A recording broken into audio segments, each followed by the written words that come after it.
Hey, I'm here to call out Joe Rogan for talking crap about me and talking crap about my mama.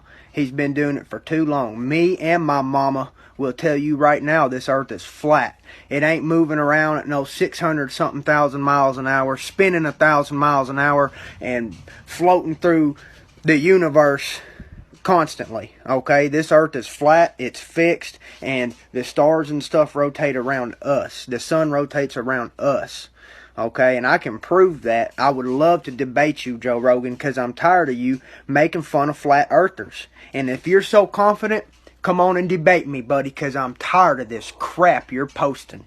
You want to post a video today about a mathematician that says the universe is local, but it ain't real. What does that even mean? That's a bunch of mumbo-jumbo crap, brother. And the guy's holding a trident in the picture. And y'all think I'm crazy for thinking that this is a religious thing. He's holding a trident, a symbol of the devil. They're trying to feed you these lies to make you think that science is right and that God didn't create this universe, the Big Bang did. Okay, I used to be an atheist because I used to believe that this universe was created by the Big Bang. I used to believe all that crap from Neil deGrasse Tyson. Okay, and I'm just so sick and tired of hearing your crap, Joe, about flat earthers being stupid. Boy, I'll smoke you in a debate. I will smoke you, and there ain't nothing you can do beat me in a debate, brother, because you ain't got no proof. Gravity ain't real, it's density. This paper, when it drops, it's because it's more dense than the air around it, not because of some magical thing called gravity. There is no proof of gravity, brother. There's only proof of density. That's why hot air balloons float, because of hot air being less dense, okay? Not because a hot air balloon is an anti-gravitational device. And I will debate you right to your face, and I'm tired of this crap that you're posting. I'm tired of you making fun of flat earthers, because you got one right here that will bring it to you. And I know you won't accept this challenge. Actually, no, I don't know. But I bet you won't. I bet you'll sissy out. And that crap you're posting, it's leading people away from the Holy Spirit. This universe wasn't created from no Big Bang. I don't care what Neil deGrasse Tyson says. And we didn't land on the moon. And Neil deGrasse Tyson knows we didn't land on the moon. He's lying about it too. Okay? All these people are lying, brother.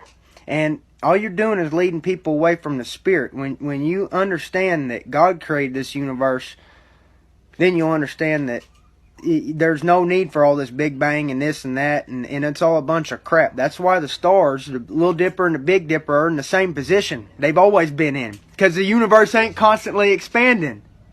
Hey guys, so I have been seeing a lot of videos about people talking about the earth being flat. And when I heard this, I'm like, they have lost their freaking mind.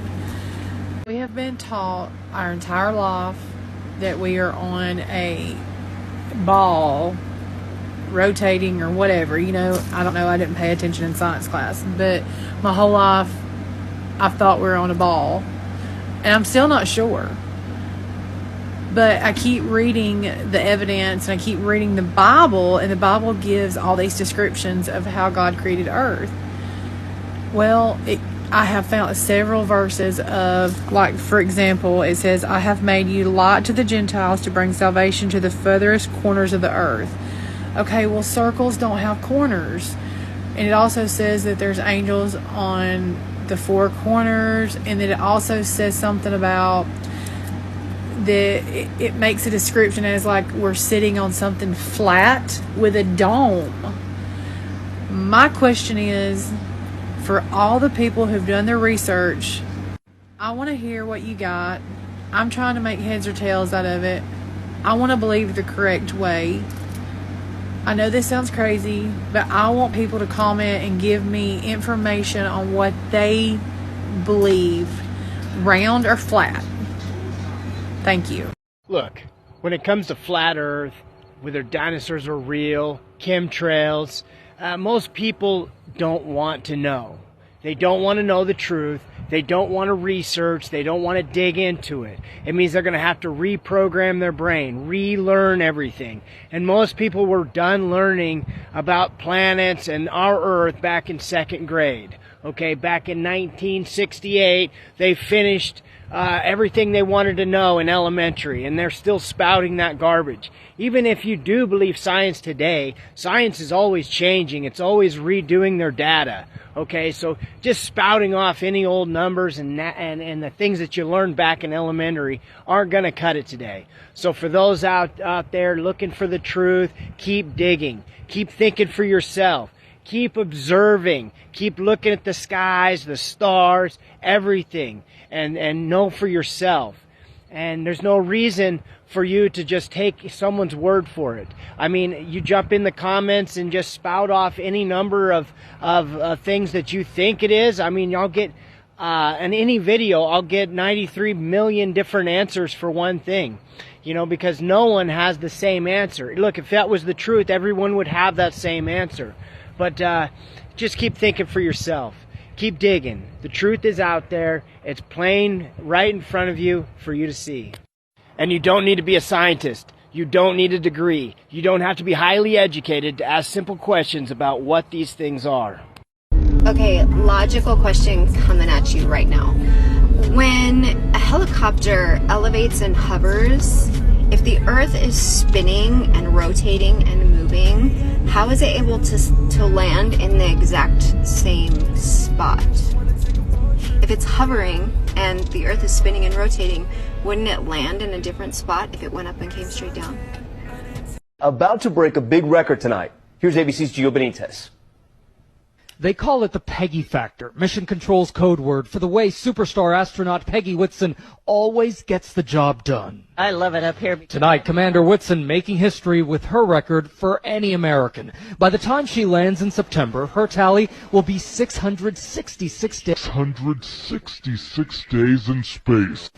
The greatest trick the devil ever pulled was convincing the world he didn't exist. When you're awake, and I mean really awake, not like start your day to participate in society's expectations. I'm talking about breaking out of the matrix. You realize all you know is your fake education, because what they made you believe was really indoctrination. But you may not be ready for that conversation. So do what you will with this information, but just know that we as a civilization are headed straight for devastation. And there's nothing we can do to save it. You see, the world is run by Satan, and what's written, we can't change it. We have no choice but to face it, as hard as it is to embrace it. Now, I'm not saying we should sit around and take it. We'll fight for what our faith's in, and Jesus Christ, our strength wins. But love, you must awaken. What you think you know is fake, and you see the world's a stage and events they orchestrate, and I know that sounds strange. But imagine Satan directing a play, deceiving the world to lead us astray. Science denies God, yet you say to trust the science anyway? Okay. What sense does that make? For goodness sake, do you trust man or God, O ye of little faith? Love thy neighbor is the reference you take to prove that your trust in man is okay. All because of what they say on your TV screen, like they don't get paid just to lie straight to your face. Politics, Hollywood, all actors on a stage. Big food, big pharma, all in bed they lay. Yet still you obey. And all I can say, as I watch by the day, that it's clear a new world order is on the way. And I've tried to explain, but it drives me insane how you people are blind to what's really at play. So what pill will you take? Take the red pill and break away from all you were shaped to be and finally escape? Or take the blue pill and stay. In ignorance, you'll remain asleep. But hey, don't listen to me. Do it your way. Just do what they say. Right? I mean, it's not like we haven't been right about all we've been saying to this day. Why? Why does the shape of the earth matter? Why does it matter if the earth is flat or a sphere? Why not just leave the whole issue alone? The answer is because many people do not believe in God because of a lie that science has told them. Satan is cunning, and no lie that he devises is without purpose or harm. And the globe is no exception. The last thing Satan wants mankind to think about is God. He wants them to get lost in the chaos and confusion of this life and not give a single thought to their Creator. The idea of an infinite universe fits perfectly with this plan. In the heliocentric model, Earth is nothing, one of many planets in one of a million solar systems, in one of a million galaxies, in an innumerable number of universes. We're just a dot in an infinite sea of darkness. But in the biblical model, the earth, and more specifically, mankind, is God's greatest work of art, something he took time, pleasure in creating. And he sits immediately above it, looking down on everything that takes place within his creation. Isaiah 45 verse 18 says, "For thus saith the Lord that created the heavens, God himself that formed the earth, and made it. He hath established it, he created it not in vain, he formed it to be inhabited. I am the Lord, there is none else." Satan does not want man to know that his Creator is above them. Satan wants us to think that God does not exist. And if Satan can't convince us of that, he wants us to think that God is millions of light years away, in a distant universe that we will never reach. And the farther away he is physically, the farther he will become mentally. How many Christians would feel a greater sense of comfort if they knew that their God was right above them? How many atheists would reconsider if they knew that science had told them a lie? How many people would get saved if they realized that hell was waiting right underneath their feet? The majority of people, Christians and non-Christians alike, will continue to mock the idea of a flat earth, esteeming it nothing more than a caveman's theory.